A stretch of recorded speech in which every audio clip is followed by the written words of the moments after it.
आज वही लोग जिनके पूर्वजों के खिलाफ डॉक्टर बाबा साहब अम्बेडकर ने नारा दिया, आज वो सत्ता पर काबिज है। वही लोग हैं जिनकी नेतृत्व में आज जाति प्रथा का नया नया रूप दिखाई दे रहा है। आज समझो मेरे प्रिय साथियों, जाति प्रथा को जिंदा रखने के लिए आज बीजेपी आरएसएस की हिम्मत नहीं है कि खुलकर बोले जाति प्रथा जिंदाबाद। उनकी हिम्मत नहीं है क्योंकि दलितों का संगठन, दलितों का संघर्ष, वामपंथी जनवादी आंदोलन की संघर्ष के कारण आज उनकी हिम्मत नहीं है।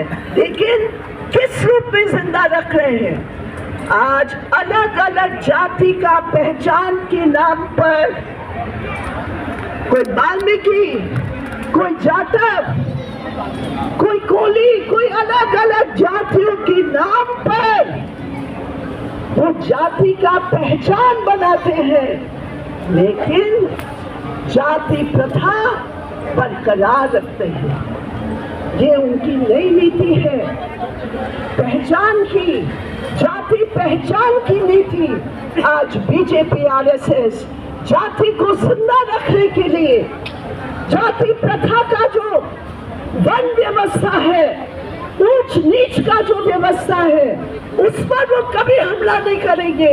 वो कहेंगे हाँ तुम्हारी जाति का ये हीरो है, उसका हम पूजा करेंगे, लेकिन वो कभी नहीं कहेंगे कि वन व्यवस्था को हम समाप्त करेंगे। इसलिए आज अनिवार्य है कि जाति प्रथा का विनाश का जो नारा है उसको आज हमें याद रखने की जरूरत है। क्या देख रहे आज हम दलितों के ऊपर, आदिवासियों के ऊपर जो हमला है, कल क्या हो रहा है? कर्णी सेना के नाम पर बहुजन समाज के चुने हुए नेताओं के खिलाफ यूपी में ये कौन है कर्णी सेना वाले? यूथ जाति के संगठन के रूप में आज हमारा मुंह बंद करना चाहते हैं। आज अगर कोई विरोध करे, अगर कोई इतिहास का कोई अपनी समझ रखे, तो वो देश का दुश्मन हो जाएगा और उसकी घर पर प्रताप होगा। ये कौन सी समझ है? ये कौन सी राजनीति है?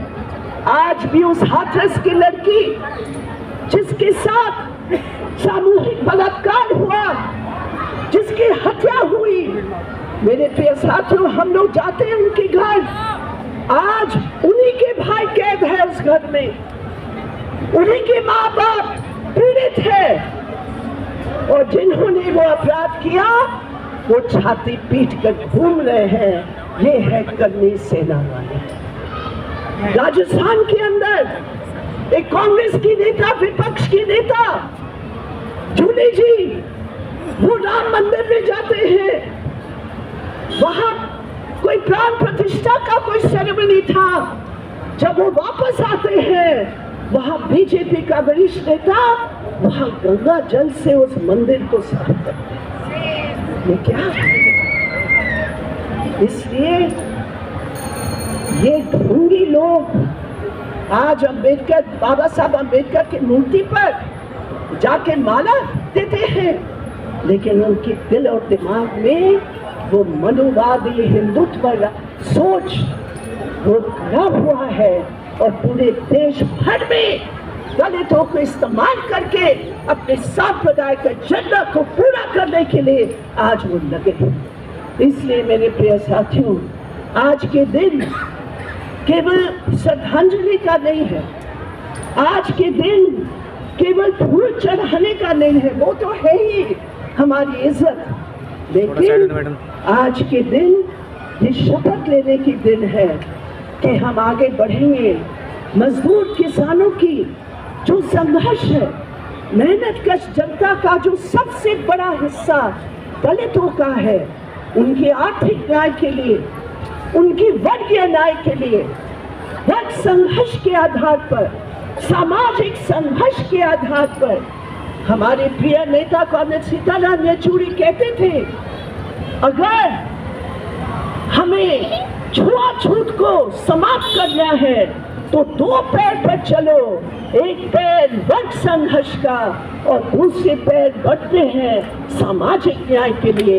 ये दोनों के आधार पर आगे बढ़ो, यही हमारी समझ है। और लाल झंडा DSM के साथ जो आज कॉमरेड नथु प्रसाद ने अपने साथियों के साथ ये पूरा आयोजन किया,